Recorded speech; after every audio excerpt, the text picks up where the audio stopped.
எனக்கு அன்பார்ந்த தேவ ஜனமே, எவ்வளவோ சாட்சிகள் சொல்ல முடியும், எவ்வளவோ சாட்சிகள் சொல்ல முடியும்.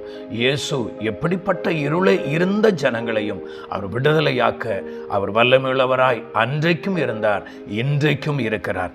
ஆண்டவருக்கு ஸ்தோத்திரம். அவர் மரித்து உயிரோடு எழும்பி இன்றைக்கும் ஜீவனுள்ளவராய் இருந்து கொண்டிருக்கிறார். இருளில் இருக்கும் ஜனம் அன்றைக்கு பெரிய வெளிச்சத்தை கண்டார்கள், கண்டு சந்தோஷப்பட்டார்கள். அவர்கள் ஆச்சரியப்பட்டு இயேசுவை விசுவாசித்தார்கள். தேவ ஜனமே, இன்றைக்கு கர்த்தர் உங்களுக்கு அதே விடுதலை தர இயேசு விரும்புகிறார். கர்த்தருக்கு ஸ்தோத்திரம். இயேசுவை நோக்கி ஒரு விசை நாம் ஜெபிப்போமா? ஆண்டவர் உங்களுக்கு உடைய வாழ்க்கையில இருக்கிற எல்லா இருள்களை மாற்றி உங்களை விடுதலையாக்கி வெளிச்சமாகிய சோதர சமாதானம், சந்தோஷம், நிம்மதி, அமைதி, மேன்மை, உயர்வு, கனம் எல்லாவற்றையும் கர்த்தர் தந்து நடத்துவார். ஒருவேளை வேலை இல்லாமல் கட்டப்பட்ட சூழ்நிலையில வீட்டிலே இல்லை சோதரம் வேலைக்காக போய் வேலை கிடைக்காம நீங்க வருத்தத்தோடு பாரத்தோடு அலைந்து கொண்டிருக்கலாம். இயேசுவை விசுவாசிங்க, உங்களுக்கு வேலை வாய்ப்புகள் உண்டாகும், உங்கள் நெருக்கங்கள் மாறும். ஜெபிப்போமா? அன்பின் ஆண்டவரே, இந்த அருமையான வேளையிலும் உம்முடைய சமூகத்தை நோக்கி பார்க்கிறோம் அப்பா.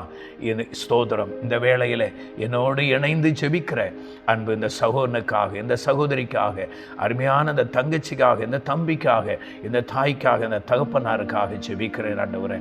எந்த இருளினால் பாதிக்கப்பட்டு இவர்கள் வேதனையோடு இருக்கிறார்களோ, தேவரீர் அவர்களை சந்தித்து அந்த இருளின் பிடியிலிருந்து விடுதலை பெற்றுக்கொள்வார்களாக. வியாதி என்ற இருள், கடன் பிரச்சனை என்ற இருள், ஸ்தோத்திரம், சமாதானக்கேடு என்ற இருள், நிம்மதியில்லாத வாழ்க்கை என்ற இருள், இப்படி பல விதங்களில் போராடி கொண்டிருக்கிறதான இவர்கள் வாழ்க்கையில் ஒரு அற்புதத்தை செய்யும் ஆண்டவரே. வியாதினால் கட்டப்பட்டு வேதனையோடு கண்ணீரோடு மரணத்தோடு போராடி கொண்டிருக்கிற இவர்களை கர்த்தர் விடுதலையாக்குவீராக. எல்லா இருளிலிருந்து அவர்களை விடுதலையாக்கி ஆசீர்வதிக்கும்படிக்கு செபிக்கிறோம் கர்த்தாவே. விடுதலை நீர் கொடுத்த அன்பிற்காய் ஸ்தோத்திரம். நான் உலகத்திற்கு ஒளியாயிருக்கிறேன், வெளிச்சமாயிருக்கிறேன் என்று வாக்கு பண்ணினீரே.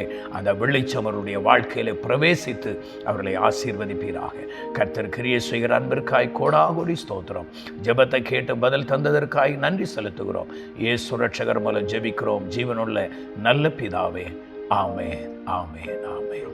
நிச்சயமாய் கர்த்தர் உங்களோடு கூட பேசி உங்களை ஆசீர்வதித்திருக்கிறார். ஆமென். இயேசு உங்களுக்கு நன்மை செய்திருக்கிறார். உங்களுக்கு நன்மை செய்தார் என்றால் எங்களோடு கூட தொடர்பு கொள்ளுங்க.